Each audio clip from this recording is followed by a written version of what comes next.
পুরনো চাল ভাতে বাড়ে। অক্ষয় কুমারকে বড়ে মিয়া ছোটে মিয়া টাইটেলটাকে দেখে আমার এক্স্যাক্টলি এই কথাটাই মনে পড়ছে। নমস্কার বন্ধুরা, আমি অমর্ত্য, আপনাদের চ্যানেল ইন্ডিয়ান ফিল্ম নিউজ বাংলাতে আপনাদের স্বাগত। আজকে এই ভিডিওতে আমি বড়ে মিয়া ছোটে মিয়ার টাইটেল ট্যাগের ব্যাপারে কথা বলবো, যে সিনেমার টাইটেল ট্যাগটা বেরিয়েছে তার ব্যাপারে কথা বলবো। এইটারই বোধহয় শুটিং করতে জর্ডনে গিয়েছিল। এমনিতে 3টে গানে শুটিং করতে জর্ডনে গিয়েছিল, তো তার মধ্যে হয়তো এই গানটা একটা। এটা 1997-এ যে বড়ে মিয়া ছোটে মিয়া বেরিয়েছিল অমিতাভ বচ্চন এবং গোবিন্দার, সেইটারই পুরো টাইটেলটা। এবং যে টাইটেল ট্যাগটা রেখেছে তার সঙ্গে কিন্তু একদমই মিল নেই, শুধুমাত্র শুরুর দিকটায় এই কথাটা শুধু আছে, বড়ে মিয়া ছোটে মিয়া এই কথাটাই শুধু আছে। এবং নো ডাউট এটা কিন্তু একটা এই বছরের মধ্যে আমার মতে একটা ব্লকবাস্টার গান হতে চলেছে। সত্যি খুব ভালো। এবং সবচেয়ে বড় কথা, এর যে নাচের স্টেপটা, যে কোরিওগ্রাফি যে করেছে, এবং অক্ষয় কুমার এবং টাইগার শ্রফ যেভাবে নেচেছে, বিশেষত অক্ষয় কুমারের কথা বললো, টাইগার শ্রফ তো খুব ভালো নাচেই, তার বডি ফিটনেস আলাদা লেভেলে। অক্ষয় কুমার এই বয়সে, প্রায় 55 বছর বয়সে, যেরকম তার সঙ্গে তালে তাল মিলিয়ে নেচেছে, অসাধারণ লাগে। যেরকম সোয়াগ দেখাচ্ছে, সেটা কিন্তু টাইগার শ্রফের চেয়ে আমার কিন্তু অক্ষয় কুমার অনেক বেটার লেগেছে। যেরকম স্টাইল, পুরোনো দিনে অক্ষয় কুমারকে মনে হচ্ছে ফিরে পাচ্ছি, যে 90-এর দশকে যে অক্ষয় কুমারের যে একটা আলাদা রকম স্টাইল ছিল, সেরকম কিন্তু স্টাইল কেউ দেখা যাচ্ছে।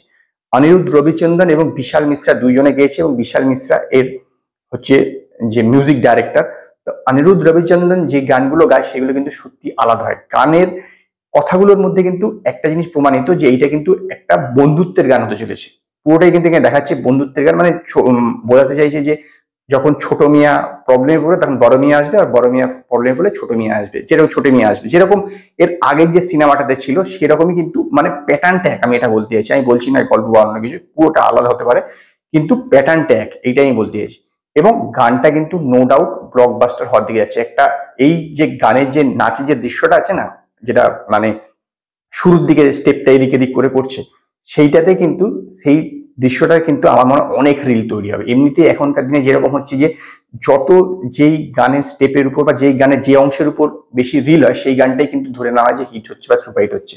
তো এই গানটার কিন্তু ওই স্টেপিং এর জায়গাটা কিন্তু অনেক প্রচুর রিল হবে, অন্তত ইনস্টাগ্রামে প্রচুর রিল তৈরি হবে, এই বিষয়ে কোনো সন্দেহ নেই। খুব বেশ, মানে খুবই ভালো হয়েছে। এবং পিকচারাইজেশনও দুর্দান্ত। একটা কমার্শিয়াল সিনেমাতে এইরকম গান থাকা প্রয়োজন, তবেই না অডিয়েন্স তাকে সেই সিনেমাটাকে দেখতে হলে যাবে। সেই জন্যই তো এটা কমার্শিয়াল সিনেমা। এখন যদি এখানে একটা রদ্দিমাটা গান থাকে তাহলে কি ভালো লাগবে? এটা গ্র্যান্ড স্কেলে যেরকম সিনেমা, যেরকম এই গানটাও গ্র্যান্ড স্কেলে, এবং এটাও গ্র্যান্ড হবে। মানে বলতে চাইছি আমি যে এটা সিনেমা, এই গানটাও সুপারহিট হবে নো ডাউট। খুব ভালো গান হয়েছে। অক্ষয় কুমারকে তো আমার দুর্দান্ত লেগেছে, যেরকম ভাবে টাইগার শ্রফের সঙ্গে যেরকম ভাবে তালে তাল মিলিয়ে নেচেছে, একদম দুর্দান্ত লেগেছে। আর টাইগার শ্রফের কথা কি বলবো, সমস্ত গানেই তো সে, গান হোক বা সিনেমা হোক বা যে কোনো দৃশ্যতে তাকে দেখা যায় যে খালি গায়ে ঘুরছে। তো এখানেও সেম ব্যাপার, খালি গায়ে ঘুরছে, এতে কোনো ব্যাপার নেই। বডি তো দেখাবেই, অবশ্যই এত বড় ভালো বডি বানিয়েছে দেখানোর জন্যই তো স্বাভাবিকভাবে বাগাচ্ছে। আমার টাইগার শ্রফের কোনো বিশ্বস্ত কিছু লাগেনি, কিন্তু অক্ষয় কুমারকে আমার সুপার লেগেছে। যেরকম সোয়াগ দেখাচ্ছে, যেরকম স্টাইল, এবং অক্ষয় কুমার যেভাবে টাইগার শ্রফের সঙ্গে একদম পুরোপুরি পাল্লা দিয়ে করছে না, অসাধারণ। এবং সেই কারণে আমি এই গানটাকে 5-এর মধ্যে 4খানা স্টার দেবো। যদি আপনারা বড়ে মিয়া ছোটে মিয়া টাইটেলটা দেখে থাকেন, তো আপনারা আমার কমেন্টে জানান আপনাদের এই বিষয়ে কি মতামত। যদি আপনাদের এই ভিডিও পছন্দ হয় তো লাইক করুন, কমেন্ট করুন, শেয়ার করুন, আর নতুন নতুন আপডেটের জন্য আমার চ্যানেলকে সাবস্ক্রাইব করুন।